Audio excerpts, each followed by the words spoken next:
Hey everybody, I hope and pray that you're doing well. Today as we come to our word from the Word. And today that word is acknowledge. Acknowledge. Now you see that sign there, right? The cross with the picture that says your sin will find you out. And the thing is that as we look to Numbers chapter 32, you're going to see that verse, and we'll look at that in just a moment. But this is on the heels of a time that Israel had wonderful victory. Remember, there 12,000 Israelites went out and soldiers, and 12,000 Israelite soldiers came back home, and then they were giving gifts back to the Lord. And yet here we see that the tribes of Reuben and Gad, when you get into Numbers chapter 32, they decide that, you know what, we don't really want to cross the Jordan. We'd rather stay back on this side. Now, the part of land that they wanted was technically part of the promised land, but what God had commanded them to do was go to destroy and to run out and destroy all the Canaanites. And those people were on the other side of the Jordan. So it's a lot of commentators will tell you it kind of looks like, and based on Moses' response, they were kind of chickening out. They like, you know what? I think y'all can handle the battle. I mean, hey, look, we see how well God did here, and y'all don't need us, so y'all can just go on ahead, and we'll hang back here because, I mean, hey, we've got all the livestock, and this is a perfect place for us. Now, I give them a little credit. At least they do come to Moses with this. He is not happy. To begin with, he reminds them, hey, don't you remember when the generations before, like your parents, grandparents, when they decided that they didn't want to go into the promised land? Remember that wonderful report that those spies gave? That's what made us wander out here for 40 years. So they come back and they say, well, look, no, it's not the battle that we're afraid of. So in other words, what they say is, hey, we'll stay here, but if you need us to go into battle, you just tell us, and hey, we'll be there, and we'll cross the river and go. So let's pick up and hear what Moses says after that in verses 20 through 24 of Numbers 32 today. Then Moses said to them, if you do this thing, if you arm yourselves before the Lord for war, and all your armed men cross over the Jordan before the Lord until he has driven out his enemies from before him, and the land is subdued before the Lord, then afterward you may return and be blameless before the Lord and before Israel, and this land shall be your possession before the Lord. But if you do not do so, then take note, you have sinned against the Lord, and be sure your sin will find you out. Build cities for your little ones and folds for your sheep, and do what has proceeded out of your mouth. In other words, to tie it into that word acknowledge today, right? Acknowledge what you have said.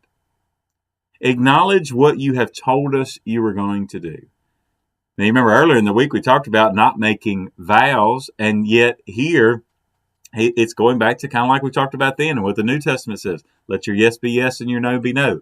Stick to your word. Stand by your word. But also acknowledge this, that whatever you do, your sin will find you out. Now, thinking about what that means, your sin will find you out. Right? There's plenty of people and plenty of times that all of us, right, that we sin and nobody else knows about it except the Lord.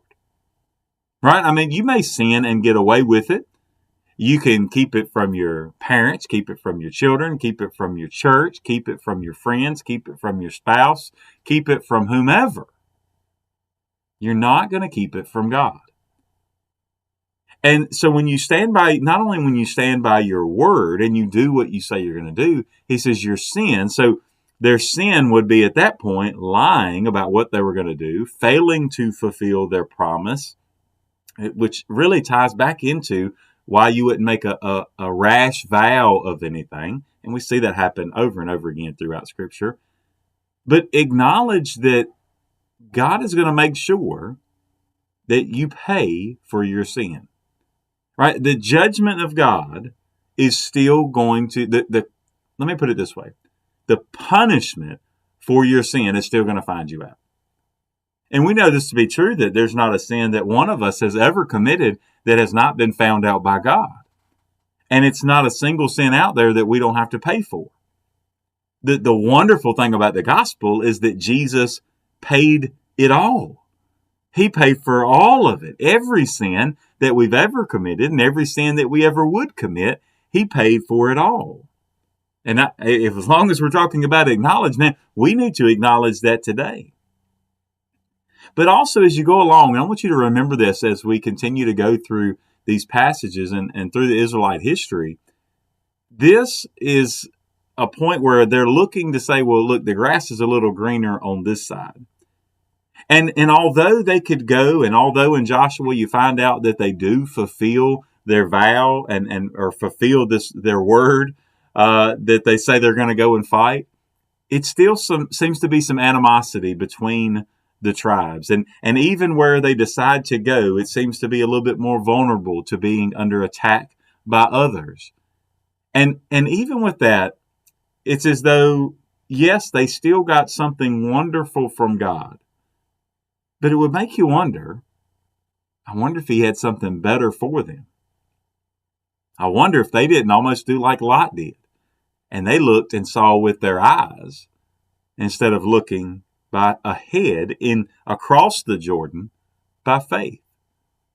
To say, man, this part right here is beautiful. And instead of saying, this is so beautiful and this is so perfect, I can only imagine what God must have for us on the other side. No, instead, they want to set up camp here and not go forward in what God had for them. And if we're not careful, we'll do the exact same thing. We'll set up camp here on earth and really not think that heaven is going to be all that God has said it was going to be. Now, I know that sounds outlandish at times, but there are times I believe that we are tempted by Satan and he gets into some people's heads and tells them that this is the life you need to focus on. And instead, we need to acknowledge that this is not our home. Our home for believers is in heaven.